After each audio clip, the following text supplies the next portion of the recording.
আসসালামু আলাইকুম। দেশে কিংবা প্রবাসে যে যেখান থেকে আমার এই আজকের ভিডিওটি দেখতে পাচ্ছেন, আশা করছি মহান আল্লাহ তাআলার অশেষ রহমতে সবাই অনেক ভালো আছেন। আলহামদুলিল্লাহ আমরাও ভালো আছি। তো চলে এসেছে আমার বোনের ছেলে, তার জন্য তৈরি করে নিচ্ছি জাম পিঠা। তো এখানে নিয়ে নিয়েছি চালের গুঁড়া এবং ফ্রিজে রাখা নারিকেল এবং চিনি। তো ওইগুলা নিয়ে দিয়ে দিলাম পরিমাণ মতো লবণ।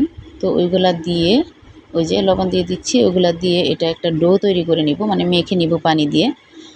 তারপর এটা একটা ডো তৈরি করে নিব জামের পিঠা। তো এটা কি কোন এলাকায় কারা কী নামে ডাকেন তা আমি জানি না, তবে আমাদের কিশোরগঞ্জের ভাষায় এটাকে আমরা জাম পিঠা বলে থাকি। তো এখানে অল্প পরিমাণ করে এভাবে ডো নিয়ে বা চালের যে ডোটা তৈরি করে নিয়েছি ওইগুলা নিয়ে তারপর এভাবে তৈরি করি। আর এটাকে আপনারা চাইলে আরও বিভিন্ন শেপে তৈরি করতে পারেন, তবে এই শেপে তৈরি করলে জাম পিঠা বলা হয় আর কি। তো আমিও তৈরি করে নিচ্ছি, আবার আমার সাথে আমার বোনের ছেলে সেও তৈরি করে নিচ্ছে। মানে ও এত ভালো একটা পরিবার আর কি। আমার বোনের যে ছেলে মেয়েরা আছে ওরা ভীষণ ভীষণ ভালোবাসে আমাদেরকে। তো খালামণি বলতে অজ্ঞান তারা, এত ভালোবাসে। তো ওই যে লম্বা লম্বা শেপগুলা দেখছেন ওইগুলা কিন্তু তৈরি করে নিয়েছে আমার বোনের ছেলে। আর আমারগুলা তো বোঝাই যাচ্ছে সবগুলো একরকম। তো একদম ক্যামেরার সামনে যেটা লম্বা লম্বা শেপ সেগুলো ও তৈরি করে নিয়েছে। ও তো ছেলে মানুষ, যেরকম পেরেছে আর কি আমার সাথে হাত লাগিয়েছে। আমার সব কাজে আমাকে সহযোগিতা করে, একদম আমার মায়ের মতো। যদিও ও ছেলে মানুষ কিন্তু ওর ভালোবাসাটা একদম মায়ের ভালোবাসার মতো। ও এত মহব্বত করে ভালোবাসে বা হাতে হাত লাগিয়ে কাজে হেল্প করতে চায়। তো তার জন্য আমারও অনেক বেশি ভালো লাগে।